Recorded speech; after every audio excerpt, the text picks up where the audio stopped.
Olá, seja bem-vindo ao canal Cristianismo e Judaísmo Errar, né? O canal de bênçãos, o canal do conhecimento, o canal de busca, né?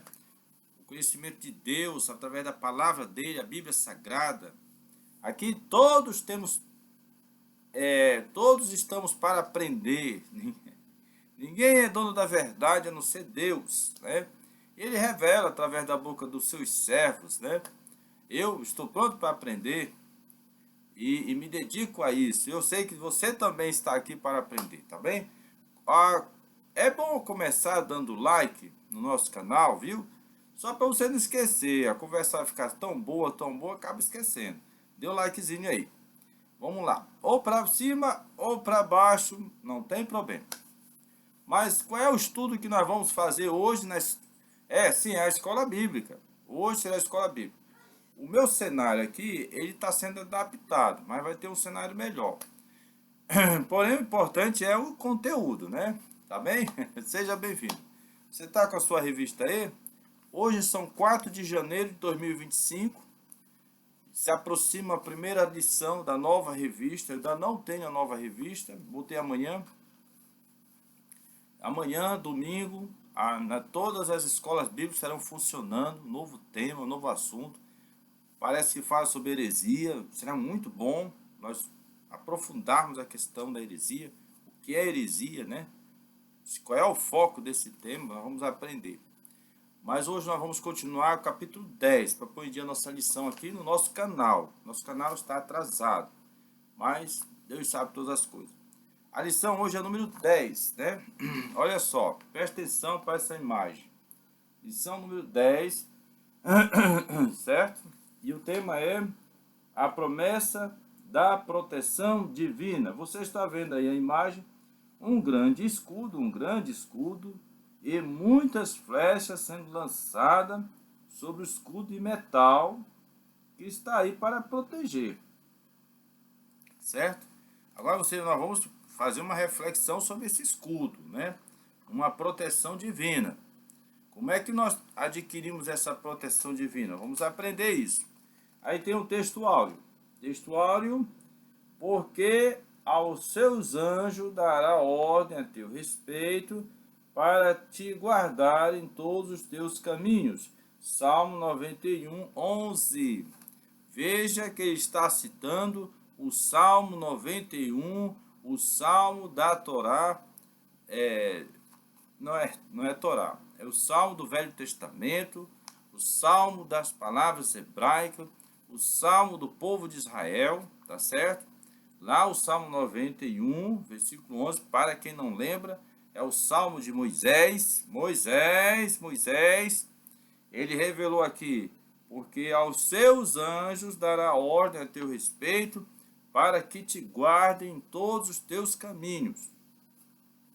Isso é um compromisso, isso é uma virtude divina de Deus, quando nós também correspondemos à sua vontade. Nós vamos aprender exatamente isso.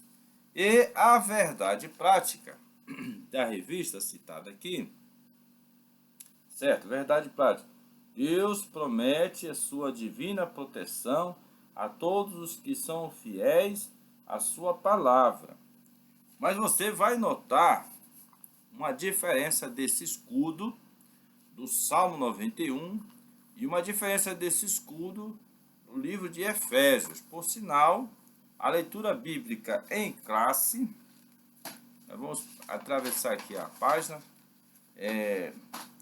a leitura bíblica em classe cita trechos do livro de Efésios, escrito por apóstolo Paulo, e por último, ele cita o Salmo 91, que a gente vai ler do versículo 1 a 8, que eu acho muito importante. Então acompanhe aí na sua Bíblia. Eu vou colocar aqui a revista e nós vamos ler na revista, mas pode ler na sua Bíblia. É Efésios 6, diz assim. Efésios 6, pronto, né? Desculpe, tinha um sujo aqui. No demais, irmãos meus, versículo 10. Fortalecei-vos no Senhor e na força do seu poder. Revesti-vos de toda a armadura de Deus, para que possais estar firmes contra as astutas ciladas do diabo. Porque não temos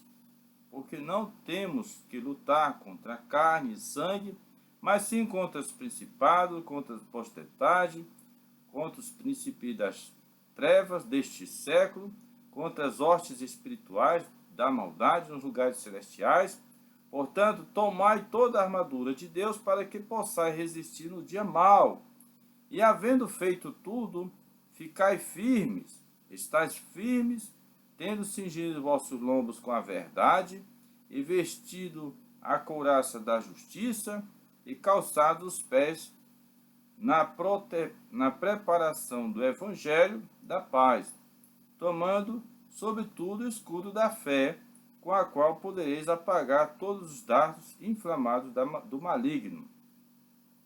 Tomai também o capacete da salvação e a espada do Espírito, que é a palavra de Deus. Olha só a narração de Paulo, né? A narração de Paulo sobre as armaduras de Deus. Ele é muito claro. Nós temos que lutar, não é contra a carne, não é contra forças espirituais nos lugares celestiais. Aí você vai ver a importância da Torá no tudo que nós já aprendemos aqui, que a nossa luta não é contra a carne mesmo. Né? Pare de lutar contra as pessoas humanas, pare de lutar contra o seu oponente corporal. Não é contra ele que nós temos que lutar, certo? Vamos aprender isso aqui. Eu vou citar aqui um ponto que ele entra em contraste com o Salmo 91 aqui. A gente acabei de encontrar um ponto, mas vamos ler primeiro o Salmo 91. Diz assim: aquele que habita no esconderijo do Altíssimo, à sombra do Onipotente, descansará. Direi do Senhor, ele é o meu Deus, o meu refúgio, a minha fortaleza, e nele confiarei, porque ele te livrará do laço do passarinheiro e da peste perniciosa. Ele te cobrirá com suas penas, e debaixo das suas asas estarás seguro. A sua verdade é escudo e broquel. Não temerás espanto noturno, nem seta que voa de dia, nem peste que ande na escuridão, nem mortandade que assola meio-dia. 1000 cairão ao teu lado, 10.000 à tua direita, mas tu não serás atingido. Somente com os teus olhos olharás e verás a recompensa dos ímpios.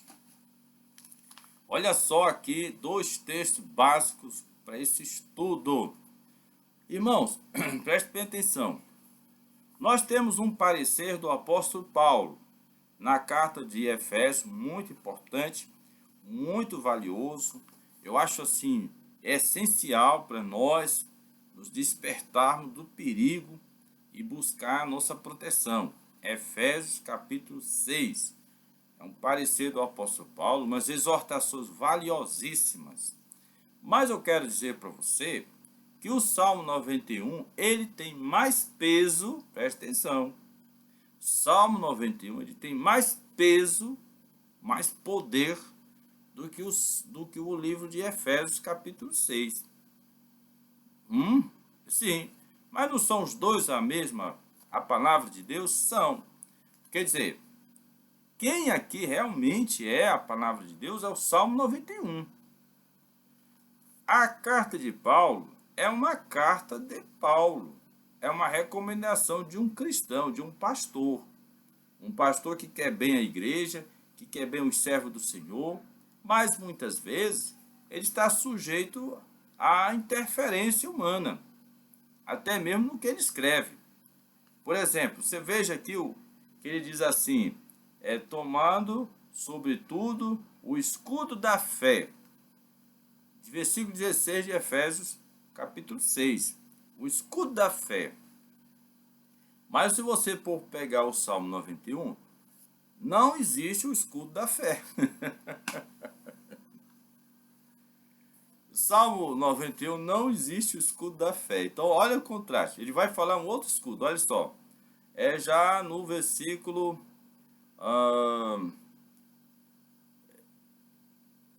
cadê você? Tá aqui. Não temerás espanto noturno. Tá aqui, o versículo 4.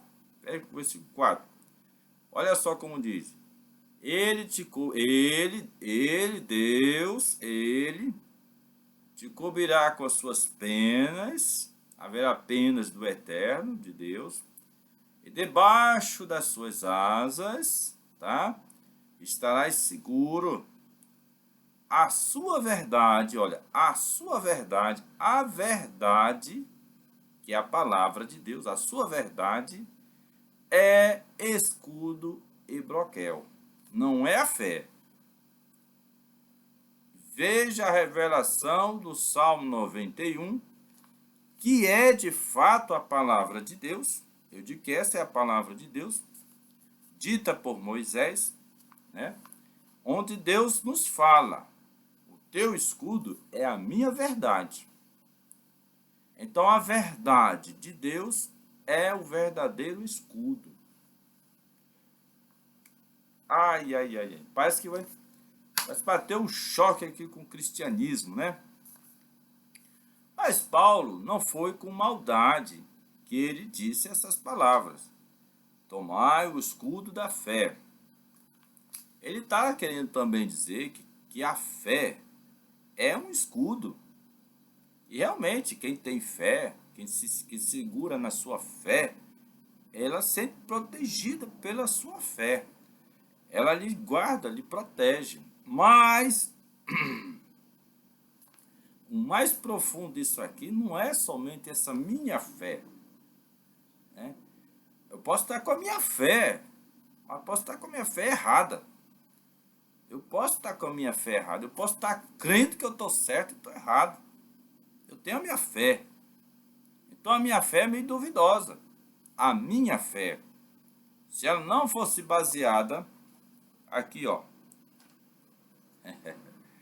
Se ela não for baseada nas palavras, a minha fé não vai me proteger de nada. Vai passar a flecha grossa mesmo, atravessará meu coração, e eu estou pensando que eu estou sendo salvo. Tem na Bíblia. O próprio Jesus falou que há muitas pessoas que vão ensinar, pregar, curar, crendo que estão certos. A sua fé está lá como escudo. Mas chegar na hora, quando Deus lançar a sua lança, não tem escudo que proteja, né? Você está pensando a coisa errada, está fazendo a coisa errada. Não está se esforçando em aprender. Olha que tipo de escudo você está tendo. E o que você está protegendo na sua fé. A sua fé pode estar ali. A sua fé. Mas o Salmo 91, como a gente pôde ver, o Salmo 91, ele fala uma fé que não se abala.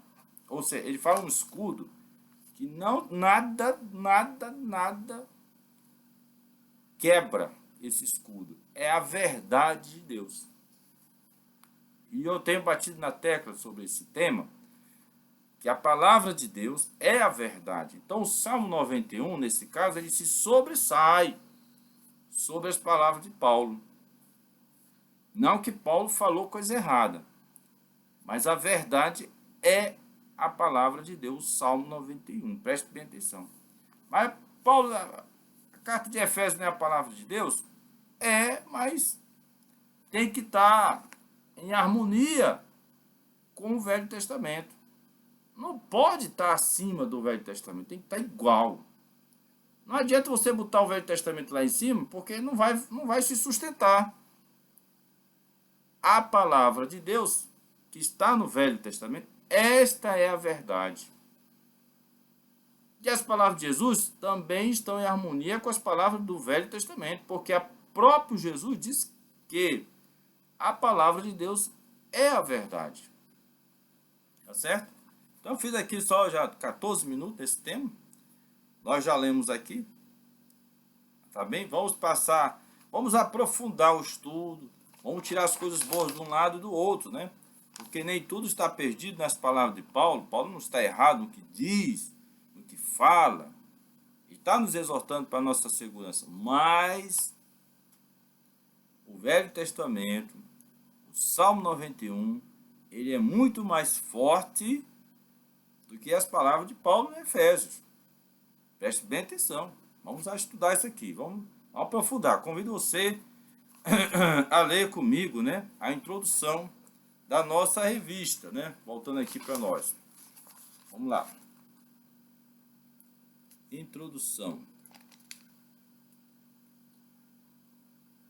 Nesta lição, tomamos Efésios 6 e o Salmo 91 para estudar a promessa de proteção que Deus faz ao seu povo diante das investidas do maligno contra as nossas vidas. Assim, ao longo das Escrituras, o inimigo que se apresenta contra nós não é um ser humano, mas um ser espiritual. Por isso, a nossa batalha não é contra carne e sangue, mas contra Satanás e seus demônios, uma vez que estamos num relacionamento verdadeiro com Deus por meio de seu Filho. Não precisamos temer o maligno, pois o Senhor nos disponibiliza armas espirituais para sermos vencedores em Cristo. Essa introdução mostrou claramente que o nosso inimigo não é humano, ele é um ser espiritual. Ora, você lembra o que Jesus fez com Satanás? Quando Satanás o afrontou assim forte no deserto, veja o poder do escudo, não da fé, citada por Paulo, mas o poder do escudo da verdade de Deus, né? Satanás perguntou, se tu és filho de Deus, transforma essas pedras em pães. Está lá. Veja a coerência de Jesus com a palavra de Deus. Ele disse, está escrito, nem só do pão viverá o homem, Deuteronômio, Deravim, em hebraico. Isso refutou o poder do maligno com a verdade, com a palavra. Lança-te daqui, se tu és o filho de Deus. Está escrito, né? Inclusive, o espírito mal usou a verdade. Pois está escrito a teu respeito, ele dará ordem aos seus anjos para que não tropece com o teu pé em pedra. Usou a verdade, Satanás usou a verdade. Salmo 91. Mas aí Jesus também usou uma outra verdade. Não tentarás o Senhor teu Deus. A verdade é o escudo, né? A verdade, não é a fé. Como Paulo disse no Efésios. Me perdoe. Não é fé, é a verdade e a palavra de Deus, conhecendo ela. E a palavra de Deus, ela é mais concisa, mais solidificada na Torá, no livro do Velho Testamento. O Salmo 91, essa é uma verdade pura, certo? Então, vamos aprender como ela gera em nós escudo. Então, o próprio Jesus, coerente com o Salmo 91, usou a palavra de Deus como uma verdade. E a verdade foi para ele um escudo. Um escudo. Né? E, por último, não porás o Senhor teu Deus à prova. E, por último, ele disse, não tentarás o Senhor teu Deus. Somente a ele tem que servir. Aí, nova verdade, Jesus usou lá na história da tentação. Então, Jesus, o Yeshua HaMashiach, Jesus, o Cristo, ele defendeu a palavra de Deus como a verdade, a palavra do Velho Testamento como a verdade. Então, como é que alguns pastores pegam a Bíblia e dizem que o Velho Testamento não é nada? Coloca aqui nessa revista, diminuindo a sua fé na palavra de Deus. Estão errados, estão equivocados. Aí não prestaram atenção que Paulo cita lá o escudo da fé, mas não existe esse escudo da fé. Existe para lhe enganar, se for o caso. Se você estiver errado, você vai ter fé naquilo que você está crendo que está errado. Isso será o teu escudo, será um escudo fraco. O teu escudo tem que ser a palavra de Deus, o que está escrito nela. Ela é a verdade. Nada derruba o que está ali. Tá certo? Vamos prosseguir, sabe? Introdução. Acho que a introdução já está quente. Vamos prosseguir para ver o que temos mais para aprender. Pois bem, vamos lá. Agora uma proteção espiritual contra o inimigo. Tá certo? Vou olhar aqui uma coisa. Vamos lá. Proteção contra o maior inimigo, né? Há uma batalha espiritual em que o cristão está diretamente envolvido. Nesta batalha, o diabo é o nosso inimigo. Para enfrentá-lo, a Bíblia nos apresenta algumas diretrizes indispensáveis. Tá?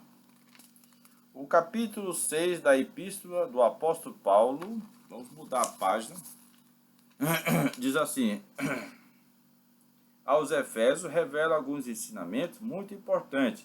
Ele nos descreve as hostes espirituais da maldade e, ao mesmo tempo, quais as armas do Senhor Deus nos disponibiliza para nossa proteção.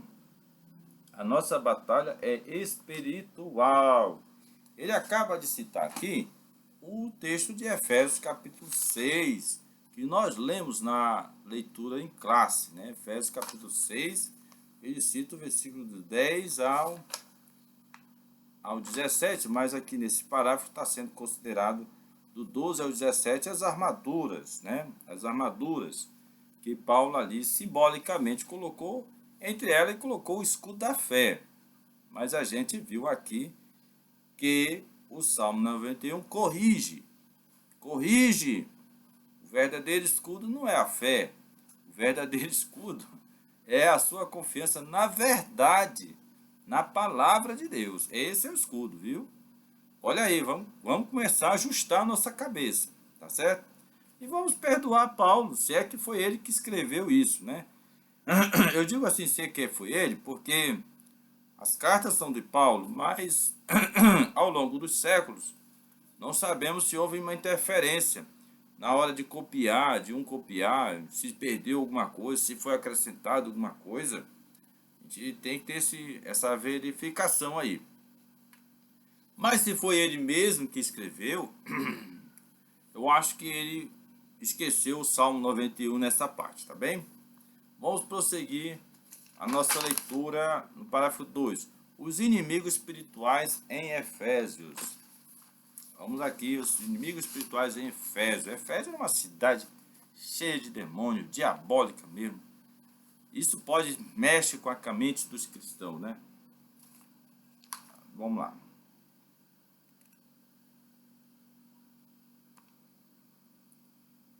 Onde é que está? Desse lado. Diz assim: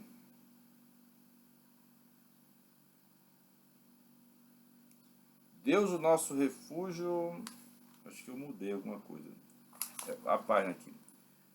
Em Efésios 6, 10 a 12, o apóstolo Paulo nos mostra que os nossos inimigos são espirituais. As expressões que o apóstolo Paulo usa para esses inimigos são principados, governos do mal, liderados pelo príncipe das trevas, potestade, poderes malignos que se levantam contra os servos de Deus. Príncipe das trevas deste século, demônios que lideram outros demônios e combatem a igreja do Senhor Jesus.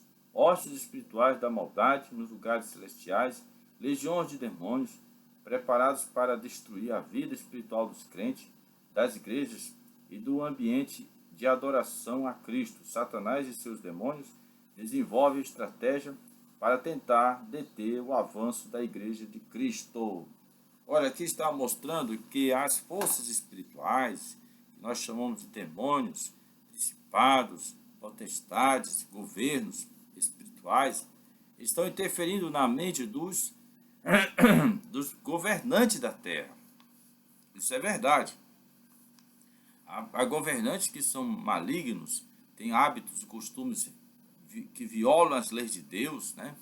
Mas a gente tem que entender que nós cristãos somos atacados por isso. Nós somos alvo do mal que está lá no poder.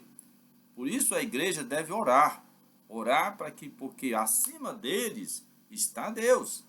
Embora o mal querem fazer o mal aos cristãos, mas nós orando a Deus, o maior responsável pelos governos da terra, que é Deus, Ele tomará as medidas. Ele é que controla o mundo. Olha, o inimigo, ele tem controle, mas o controle dele não é absoluto. Ele não faz o que quer. Ele tem as prerrogativas dele, mas tem também os limites dele, porque Deus coloca limite. Então a importância de nós entendermos o poder do Altíssimo sobre os governantes da terra, que também estão sob a influência de governos corruptos espirituais, né? Tá certo? Vamos passar para o número 3, as armas espirituais do crente, né? Que é citado aqui em Efésios 6, versículo 10 a 12, que falou das forças espirituais, né? Que estão nos lugares celestiais. Vamos a Efésios 3, as armas espirituais do crente.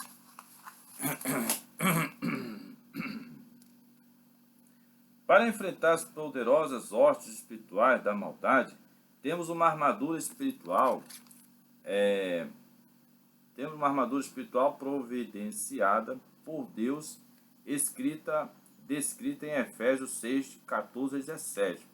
Uma armadura constituída pelas seguintes armas espirituais: a verdade, uma arma poderosa contra a mentira do diabo; couraça da justiça, B, uma vestidura que protege o crente dos golpes mortais, das tentações do maligno. 3.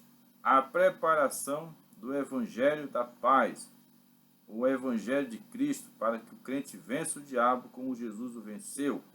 Mateus 4. D. O escudo da fé, uma proteção do servo de Deus contra os dardos inflamados do maligno. E. Capacete da salvação, uma convicção profunda da salvação em Cristo. F.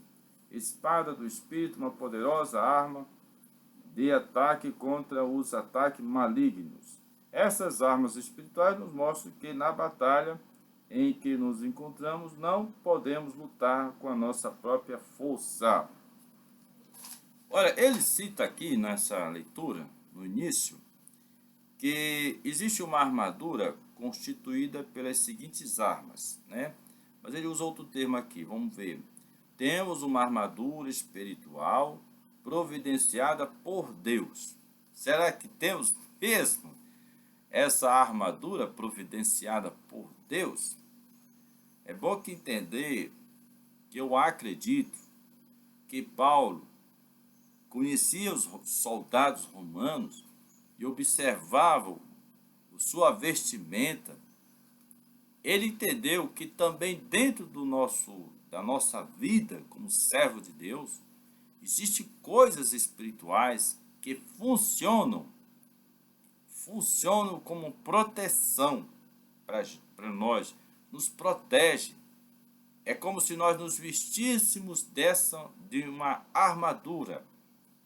Então, o crente tem que vigiar se ele está vestido com essas conotações espirituais. Se sua maneira de viver está refletindo exatamente isso, né? E a primeira coisa que ele cita aqui, a letra A, é verdade. Verdade. A verdade. A verdade não é a minha verdade. A verdade é a palavra de Deus. A verdade é a palavra de Deus. Você tem que viver dentro de você uma verdade que existe em você, que é a verdade do teu espírito. É uma verdade que não tem intenção maligna, não tem assim uma influência negativa. É a verdade do espírito. E a verdade do espírito é a palavra de Deus. Ele coloca ela como a principal, é justamente no Salmo 91, que a gente viu, que a verdade de Deus é um escudo que protege. Broquel é uma proteção maior contra os ataques do inimigo, né? Então, você se agarrar à palavra de Deus, confiar nela, esse é o seu escudo. Você vai ver como o mal vai chegar até você e não vai te atingir, porque você se abraçou à verdade de Deus. E são muitas verdades de Deus. Então, esse é o verdadeiro escudo. E ele é citado na armadura. Nessa armadura que Paulo está fazendo assim, a alegoria, né? Dessas nossas virtudes espirituais, a verdade é o principal ponto, né? B. Couraça da justiça. Uma vestidura que protege o crente dos golpes mortais. Você praticar a justiça, né?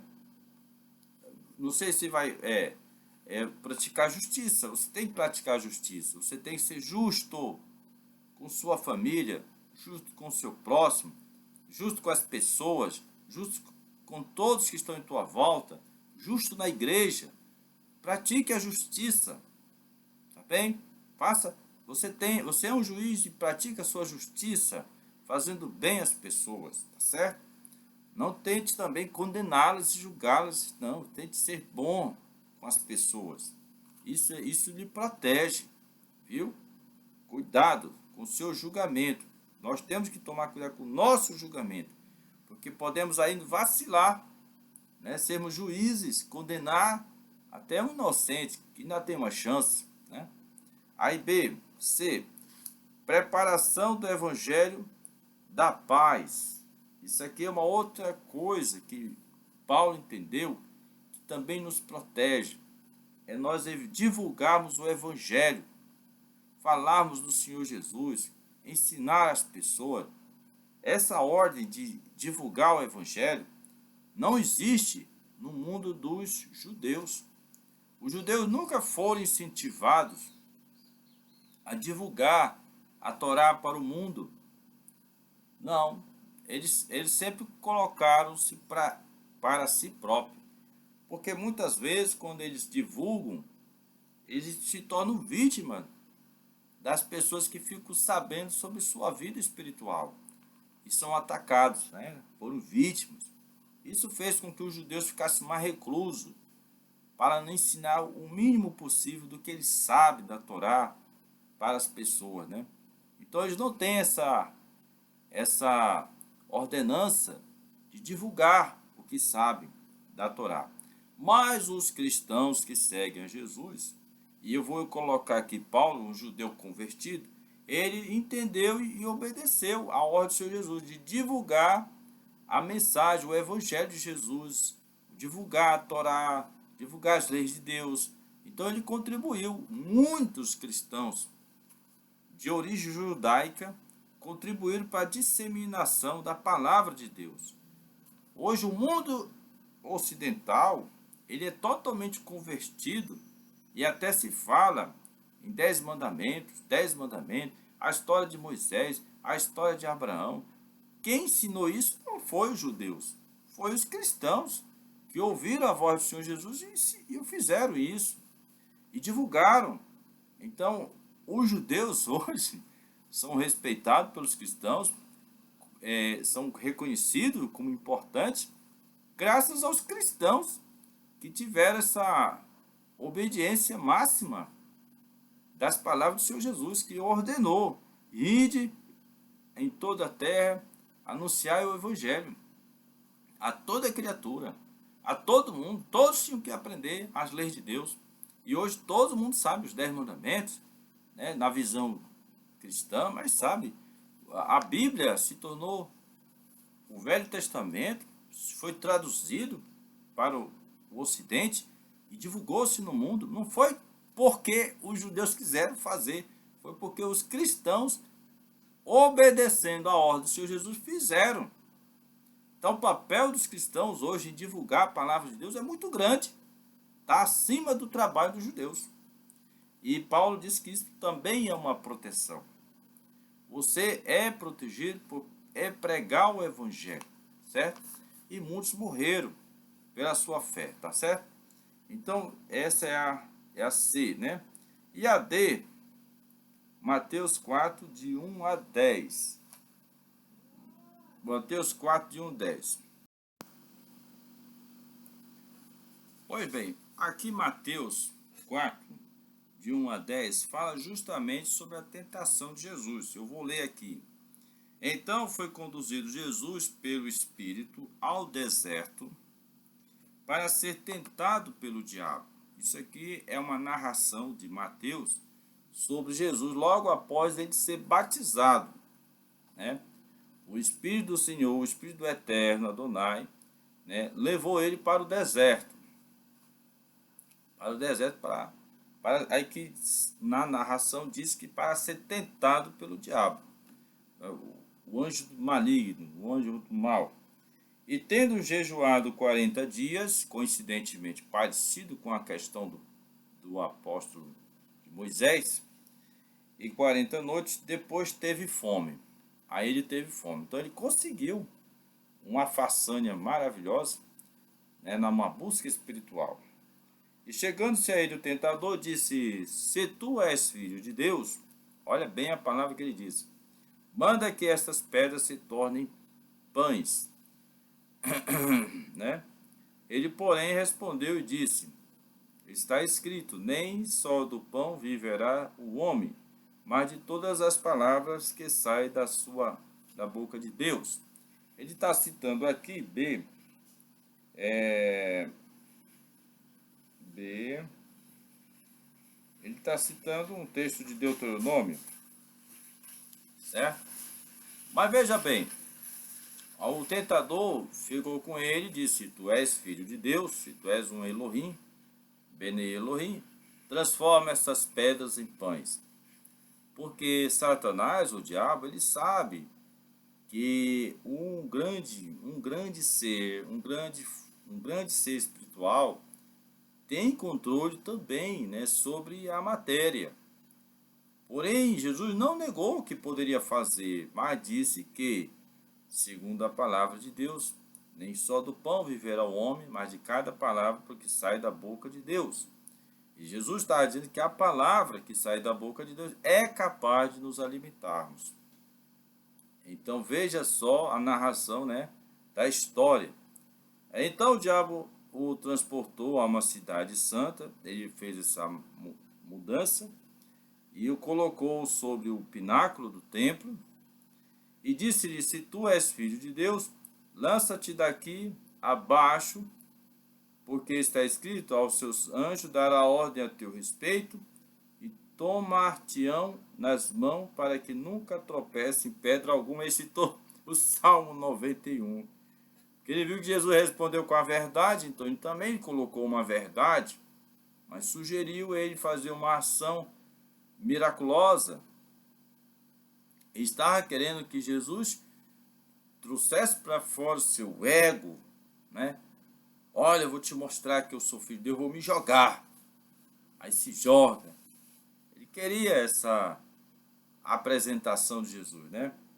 Porém, Jesus respondeu: Também está escrito: Não tentarás o Senhor teu Deus. Está em Deuteronômio essa mesma palavra.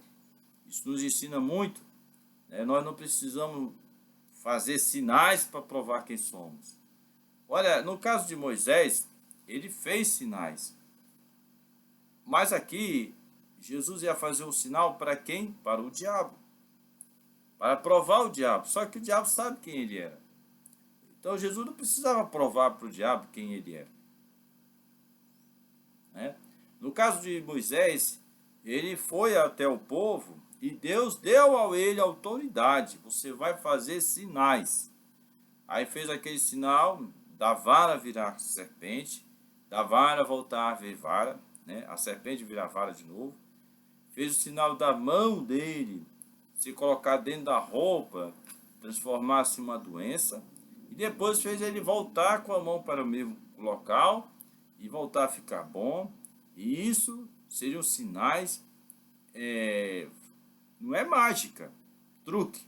Sinais poderosos de transformação da matéria. Madeira, uma coisa morta, transformar numa coisa viva. E a mão sadia ficar podre de doença, né?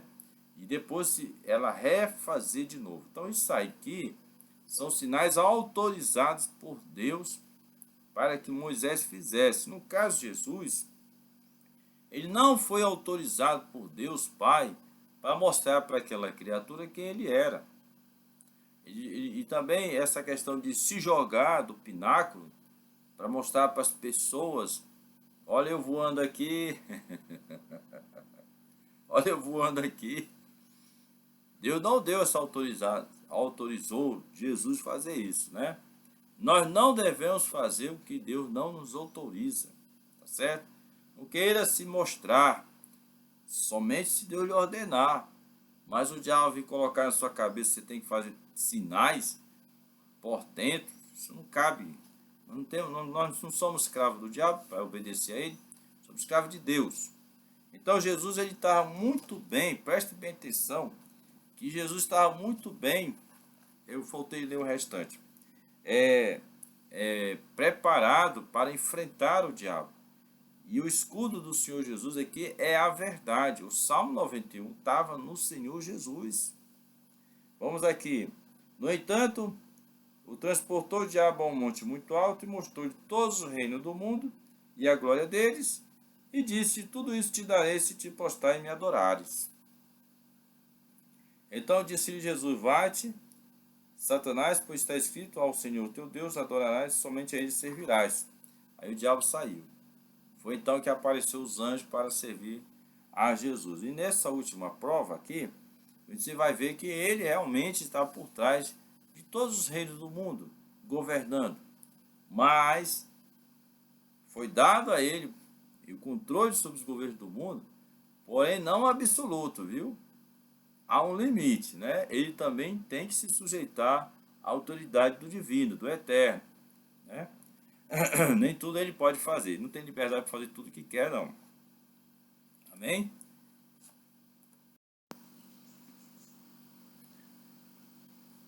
Bom, aí vamos agora continuar.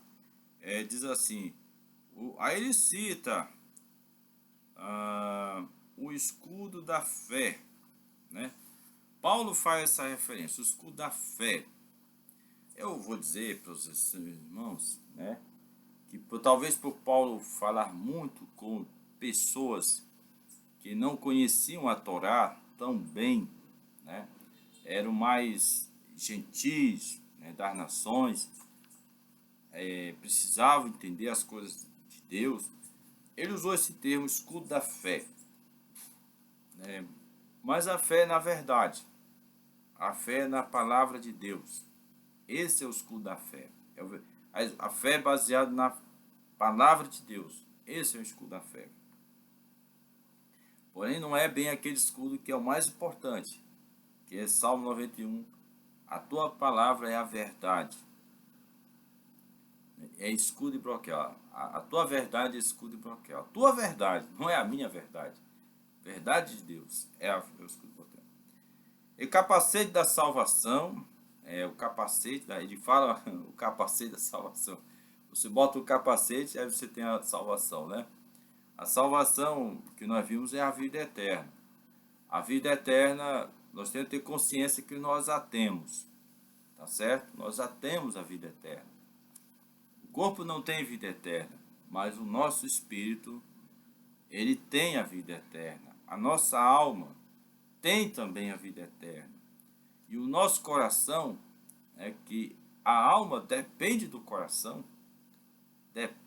nós temos que encher ele com a verdade de Deus, porque a verdade de Deus, estando dentro do nosso coração, nós vamos poder meditar na palavra de Deus, e é dali do coração que vai sair vida para a nossa alma, vida para o nosso espírito. É interessante esse poder de Deus, né, de colocar no coração o condicional para a vida da alma e do espírito. Embora eles, a alma e o espírito, tenham a vida eterna, mas há uma condição nelas, para a sua vida eterna, de que seu coração, esse aqui o mais baixo, que está no pó da terra, né, a Farmin Hadamar, ele tem que ser ensinado as leis de Deus. Você tem que obrigar seu coração a aprender a palavra de Deus para salvar sua alma e seu espírito.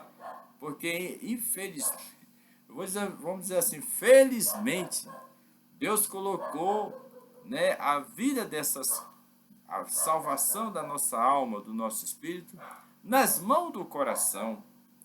E é por isso que você tem que se levantar e obrigar seu coração a ouvir a palavra de Deus, a aprender a palavra de Deus. Não tem esse negócio de eu não gosto não, eu não quero não. Vá aprender, você obrigue seu coração a aprender, porque do que ele vai aprender é que depende a salvação da sua alma e do seu espírito, né?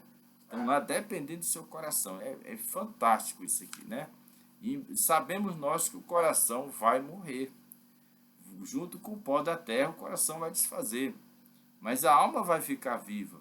Para isso é preciso que o coração aprenda a palavra de Deus e se esforce a obedecer a palavra de Deus, tá bem?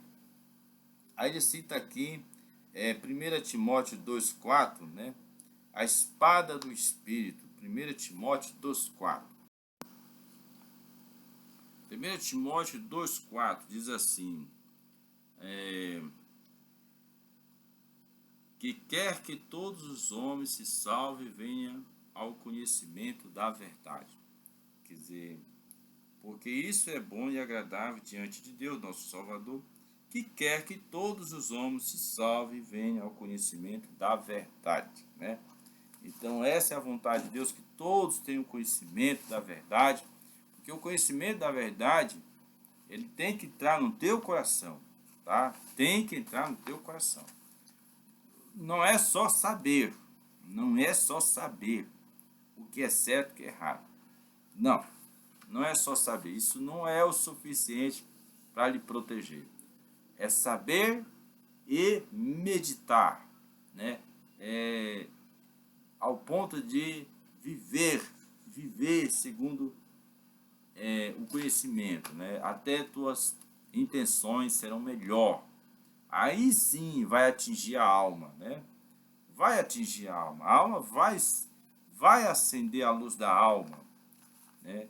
Eu acabei de ler com a minha esposa o Salmo 50, que a alma, quando o corpo morre, o coração vai morrer, mas a alma, por ela ter sido iluminada por tudo que o coração aprendeu sobre Deus e viveu essa vida de um servo de Deus mesmo, a alma não será abandonada, ela será recebida por Deus, será iluminada. Mas as almas dos ímpios que abandonam, que não buscam a palavra de Deus, que têm preguiça de conhecer a palavra de Deus, né? Essas almas elas ficarão na escuridão. Não verão mais a luz. Meu Deus, né? É forte, né? Assim eu termino esse tópico aqui, que nós conseguimos avançar na lição número 10, e vou deixar os dois últimos tópicos para o outro vídeo, tá? Porque já ficou bastante longo. Olha aí que lindo, que maravilhoso. Deu o like aí? Deu? Não, dê logo, antes que acabe o nosso vídeo, tá bom? E vamos para o próximo vídeo. Muito obrigado.